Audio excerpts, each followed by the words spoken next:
사람은 이라고 하는 것을 몸에 지니고 살아갑니다. 우리가 많은 일들을 우리의 삶에서 경험하지 않습니까? 그런 경험되어진 것들이 다 우리 머릿속에 기억되지는 않지만 그래도 특별히 기억되어지는 것, 특별한 사건, 그러한 사건들은 내가 기억하고 있고, 그리고 그러한 기억들이 내 삶을 더 풍요롭게 한다는 것입니다. 우리의 삶에서 추억이라는 것을 우리가 잃어버린다면 우리의 삶은 굉장히 건조하겠죠.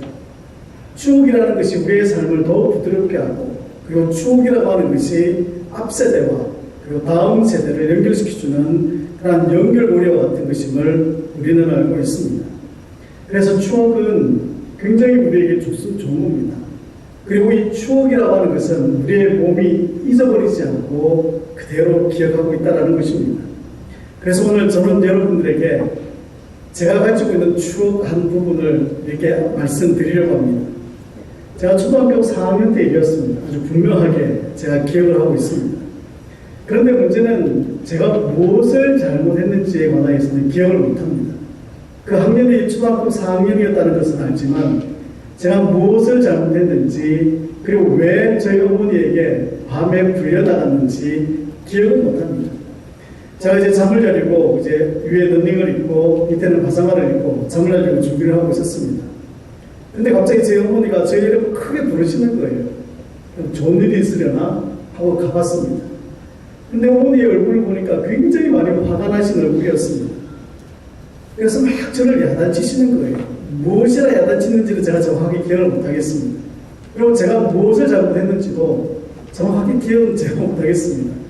그런데 굉장히 많이 혼을 내셨습니다. 그리고 이 사랑하는 이 아들에게 제 어머니가 하신 말씀이 무엇이냐면 나가! 하는 말이었습니다. 그 밤중에 어디 나가겠습니까? 런닝 입고 바사마 입고 슬립 걸고 저희 집에서 나가면 한 50m쯤 떨어진 곳에 공동문이 있었거든요. 그 공동문 앞에 쭈그리고 앉아 있었던 적이 있었습니다.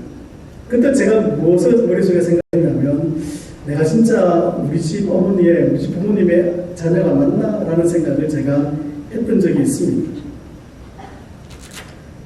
여기 계신 여러분들은 나는 하나님의 자녀인가? 나는 하나님의 은혜로 말미암아 택함을 받은 자인가? 라는 생각을 해보신 적이 있습니다. 우리가 일이 잘 풀리면 하나님께서 나에게 은혜를 주셔서 라고 얘기를 하지만 우리가 일이 잘 풀리지 않으면 하나님의 은혜를 우리는 잊어버리고 삶에 대한 불평을 가지고 살아갈 때가 참 많이 있습니다. 왜 하나님은 응답하지 않으실까라고 하는 그러한 생각을 하고 그러한 말을 하면서 살아갈 때가 있다는 것이죠. 과연 하나님이 나를 택하셨는가? 라는 의문을 가지면서 살아갈 때가 있습니다. 우리 교회에서는 우리 어린 친구들에게 이 그리스도인임을 굉장히 많이 강조하면서 그리고 하나님의 은혜를 아이들에게 많이 가르치고 있습니다. 그리고 그 아이들이 하나님의 은혜를 경험할 수 있도록 많은 기회를 제공하기도 하고 그리고 말씀으로 그들을 가르치기도 합니다. 그래서 그 아이들이 성장하면서 하나님의 자녀임을 잊지 아니하고 내가 하나님의 은혜로 말미암아 택하심을 받은 자이다라고 하는 것을 잊지 아니하도록 끊임없이 교회 학교에서는 가르칩니다. 그러나 잘 되지는 않습니다. 오늘 우리 조회 찬양단이 중고등부 찬양대회잖아요. 찬양을 해야 되는데 제가 끊임없이 얘기를 했거든요. 우리 애들, 학생들을 붙잡고 한 명씩 한 명씩 얘기를 해도 그때는 다 알겠다라고 얘기를 해요. 참석할게요 라고 얘기를 해요. 근데 막상 오후에 와보면 많으면 4명 혹은 5명 이렇게 앉아있는 거예요. 저 앞에서는 그 애들이 알겠다라고 얘기를 하지만 막상 시간이 지나면 다 집으로 돌아가 버리는 거예요. 다 자기네들 편한 대로 가버리는 겁니다.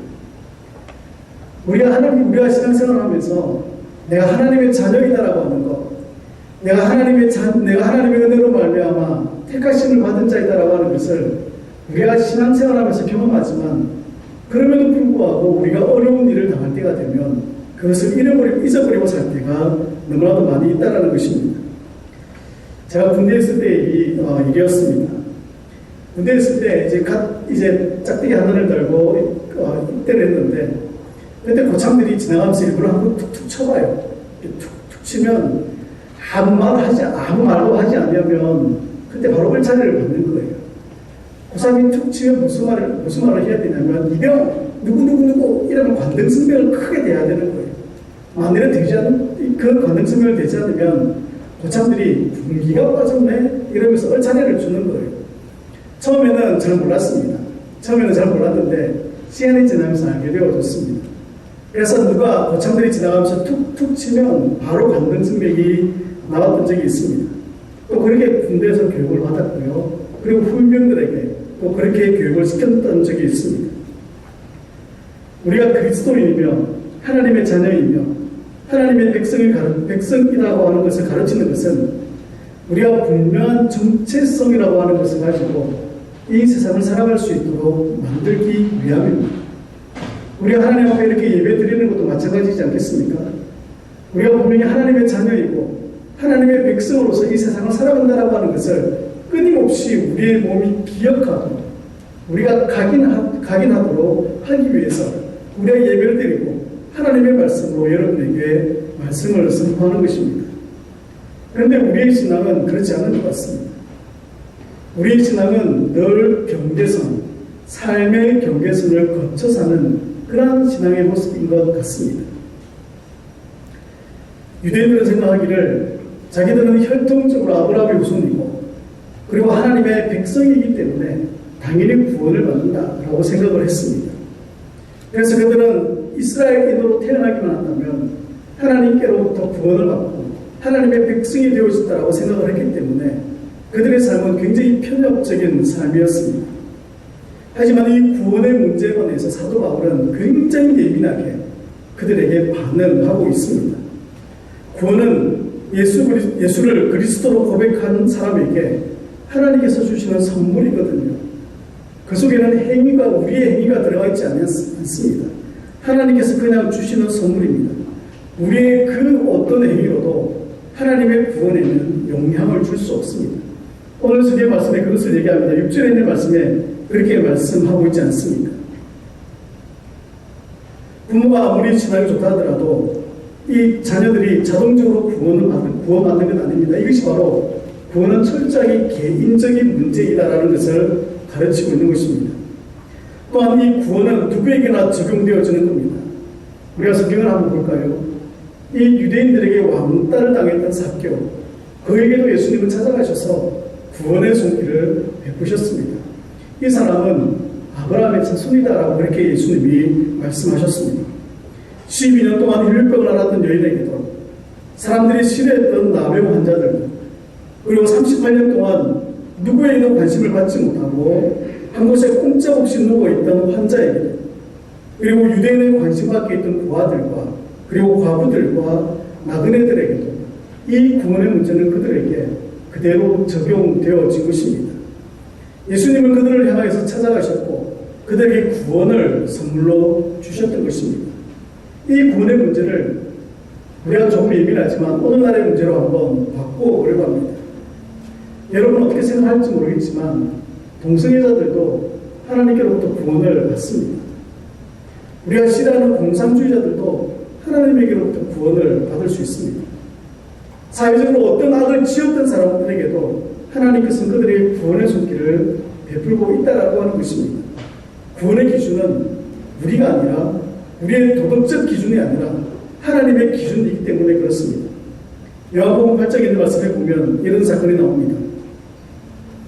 간음을 한 한 여인이 많은 사람들에게 붙잡혀서 예수님에게로 끌려왔습니다. 그들은 성난 황소처럼 이 여인을 돌로 쳐 죽이려고 했습니다. 그때 예수님께서 잔뜩 흥분한 이들을 향하여서 이렇게 말씀을 하셨습니다.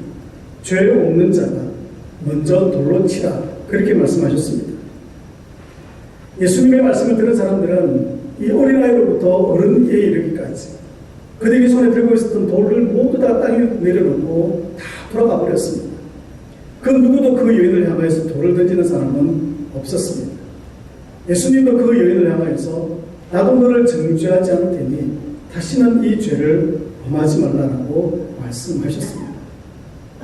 예수님은 그 시대의 사회적 환경을 바꾸어 놓으셨습니다. 이것이 바로 복음의 능력입니다. 것은 모든 사람에게 주어지는 하나님의 은혜이고 하나님의 선물입니다. 오늘 6절에 기록되어 있는 것처럼 이 하나님의 은혜와 선물이라고 하는 것 속에 그 어떤 우리의 행위도 들어가지 않는다라는 것을 우리에게 말씀하고 있습니다. 또한 구원이라고 하는 것은 한 개인이나 단체의 소유물이 될 수가 없습니다. 구원의 주체는 하나님이시기 때문에 그렇습니다. 사도 바울은 이 로마서 9장과 10장에 있는 말씀을 통해서 이 선택과 유기라고 하는 것을 얘기하였습니다. 이스라엘의 잘못된 구원관을 지적하고 있다는 것이죠. 사도 바울은 유대인들을 향하여서 하나님의 의를 모르고 자기 의를 세우려고 힘써 하나님의 의에 복종하지 아니하였다라고 10장 3절에 로마서 10장 3절에 말씀하고 있습니다. 그러나 이 바울은 예수님께서 율법의 마침이 되셨다고 주장하고 있습니다. 유대인들이 그렇게 중요하게 여기고 있는 율법의 마침이 유대인들의 십자가에 못 박은 예수님이심을 바울은 분명하게 그들에게 강조하고 있는 것입니다. 오늘 본문에서는 대부분의 유대인들이 이 복음을 믿지 않았다라고 말하고 있습니다. 그래서 사도 바울은 자문하기를 스스로에게 묻기를 하나님께서 자기 백성 이스라엘을 버리셨느냐라고 질문하고 있습니다. 그러면서 바울은 다시 자답하기를 그렇지 않다라고 얘기를 합니다. 그러면서 오늘 본문에는 그 예를 두 가지를 들고 있습니다. 첫 번째가 사도 바울 자신입니다. 자신. 그는 어떻게 자기를 표현하냐면 나는 아브라함의 씨이며 베냐민 지파에 속해 있는 사람이다라고 그런 자신을 고백을 하고 있습니다. 그리고 믿음으로써 자신이 구원을 받았으니 하나님께서 이스라엘 백성 가운데 믿음이 있는 자를 버리지 않으셨다라는 것을 얘기하고 있습니다. 자신의 예를 들어서 지금 얘기하고 있는 겁니다. 예수 그리스도를 믿는 사람이 있다면 하나님께서는 그 사람을 구원의 길로 인도하신다는 것을 얘기하고 있는 것이죠. 두 번째는 이 엘리야에 관하여서 이 바울은 얘기를 하고 있습니다. 엘리야에게 주신 하나님의 말씀을 예를 들고 있습니다. 이 북이스라엘의 아합 왕과 그리고 이세벨은 바알과 아세라 신을 섬겼습니다. 그리고 하나님을 믿는 하나님의 선지자들을 수없이 탄압을 했습니다. 정말 많은 사람들을 죽였습니다. 이 아합 왕 시대에 북이스라엘의 선지자들이 대부분이 이 엘리야의 표현들에 의하면 이 엘리야를 제외한 모든 선지자들이 다 죽임을 당했다라고 표현을 하고 있습니다. 그래서 엘리야는 하나님께 탄식합니다. 하나님 보십시오. 이 땅에 나 외에 하나님의 선지자가 하나님을 믿는 사람이 누가 살아있습니까? 아무도 없습니다라고 이 엘리야는 하나님 앞에 이 현실의 모습을 탄식하며 얘기하고 있는 겁니다. 그때 하나님께서 이 엘리야에게 말씀하지 않으셨습니까? 엘리야의 귀에 생생하게 들려주셨습니다. 아직까지도 바알에게 무릎 꿇지 아니하는 7,000명을 내가 남겨두었다 라고 하나님이 엘리야에게 말씀하셨습니다. 바울은 이것이 하나님이 이스라엘을 포기하지 않으신 증거로 제시하고 있습니다. 대부분의 유대인들은 복음을 받아들이지 않았지만 그럼에도 불구하고 하나님은 은혜로 택하심을 따라 남은 자를 두셨다라고 말씀하고 있습니다. 마치 사도 바울과 엘리야의 경우처럼 믿음을 가진 사람이 없는 것 같은 절망적인 상황임에도 불구하고 하나님은 은혜로 택하심을 따라 남은 자를 그곳에 남겨두셨다라고 말씀합니다. 지금 우리가 사는 시대는 어떤 시대일까요? 지금 우리가 사는 시대가 이 아합 왕이 다스렸던 그 시대보다 더 선한 시대일까요? 그렇지는 않습니다. 이 아합 왕이 다스렸던 그 시대보다 더 악한 시대가 지금 저와 여러분이 살아가는 시대입니다. 많은 사람들이 복음의 소리가 그들의 귀에 들림에도 불구하고 복음을 거부하는 삶을 살아가고 있습니다. 우리 주변을 한번 보십시오. 우리 춘향에는 교회가 2개 정도밖에 없지만 저 도시에 나가보면 굉장히 교회가 많습니다. 밤에 산에서 도시 아래를 내려다보면 많은 십자가들이, 붉은 십자가들이 그 동네를 지배하고 있는 듯한 그런 느낌을 받을 정도로 교회가 참 많이 있습니다. 그리고 여러분 텔레비전을 한번 켜보십시오. 제가 보는 텔레비전에는 5개가 기독교 방송이 5개가 나옵니다. 기독교 방송이 너무 많습니다. 그리고 많은 사람들이 나와서 예수 그리스도의 복음을 전합니다. 탤런트들도요, 스포츠인들도요. 유명한 사람들이 나와서 이것이 하나님의 은혜입니다라고 얘기를 합니다. 그리고 우리 주변에는 스마트폰에 보면 성경 앱이 수많은 성경 앱들이 있습니다. 성경 앱을 설치만 하면 언제든지 내가 성경을 읽을 수 있고 성경책을 가지지 아니하고도 성경을 접할 수 있는 기회가 있습니다. 믿지 않은 사람들도 성경책을 굳이 구입하지 아니하고 공짜로 제공되어지는 그 앱을 통해서 얼마든지 성경을 읽을 수가 있습니다. 그렇다면 우리가 이런 것들이 정말 많이 있다면 그리스도인들이 많아져야 되지 않을까요? 정말 많은 사람들이 하나님께로 돌아와야 되지 않을까요? 텔레비전에 5개 이상이나 되는 그런 채널들이 복음을 전하는 채널들이고 많은 연예인들이 나와서 하나님의 은혜입니다, 하나님의 영광입니다라고 말하는 사람들이 있음에도 불구하고, 그리고 많은 스포츠인들이 하나님께 영광을 돌립니다라고 말을 함에도 불구하고 왜 우리가 살아가는 시대에는 그리스도인들이 점점 줄어들고 있을까요? 왜 우리 주변에는 교회를 떠나는 사람들이 더 많을까요? 신앙을 잃어버린 사람들이 더 많을까요? 우리가 사는 현실은 믿음을 지키기 어렵습니다. 그럼에도 불구하고 하나님께서는 이 시대에 하나님의 은혜로 택하심을 따라 남은 자들을 두셨습니다. 하나님은 그 사람들을 위해서, 그 사람들을 통해서 일하시고, 그리고 그 사람들을 통하여서 이 땅에 하나님의 나라를 확장시켜 나가고 있다는 것입니다. 사도 바울의 눈앞에 있는 현실은 그가 소망하는 것과 매우 달랐습니다. 이스라엘은 율법과 행위를 통하여서 택하심을 받았다라고 믿었습니다. 그리스도를 거부한 유대 공동체는 율법 조문만 따지기 바빴습니다. 그래서 택하심을 입은 소수의 유대인 그리스도인들을 제외하고는 대부분은 우둔해져서 복음과 하나님의 부르심에 대해 그들이 이해를 하지 못했습니다. 유대인들은 인간이 만들어낸 그 전통에 붙들려서 그 전통을 지키기 바빴고, 그리고 그 전통이 생명이라고 그 사람들은 생각을 했습니다. 그럼에도 불구하고 하나님은 하나님의 은혜에 따라 택하심을 입은 자들을 남겨두셨습니다. 그리고 그 사람들을 위해서 하나님은 오늘도 일하고 있습니다. 소수임에도 불구하고 하나님의 나라를 위해서 하나님은 그들을 통해서 일하고 계신다는 겁니다. 이를 통해서 하나님께서 이 땅에 하나님의 나라를 점점 퍼뜨리고 있습니다. 예수님이 말씀하신 것처럼 마치 누룩처럼 말입니다.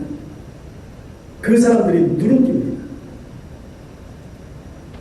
사랑하는 성도 여러분, 여러분은 어떻게 생각하십니까? 나는 하나님의 은혜로 택하심을 받은 사람이다 라고 생각하십니까? 나는 하나님의 은혜로 말미암아 택하심을 받은 이 땅에 남은 자이다라고 여러분들은 생각을 하십니까? 그렇다면 신앙의 완고함에서 벗어나십시오. 그리고 성령의 부드러움을 여러분이 소유하셔야 됩니다. 여러분의 삶을 통해서 하나님이 일하고 계신다는 것을 많은 사람들에게 보여주십시오. 행위가 아닌 은혜만이 여러분의 삶을 지배하고 하나님의 은혜에 여러분의 모든 삶을 내어 맡기시기 바랍니다. 오늘 우리에게 주시는 이 말씀을 통하여서 우리는 하나님의 은혜로 택하심을 받은 사람임을 기억하며 하루하루의 삶을 살아가시기를 주의 이름으로 소망합니다. 기도하겠습니다.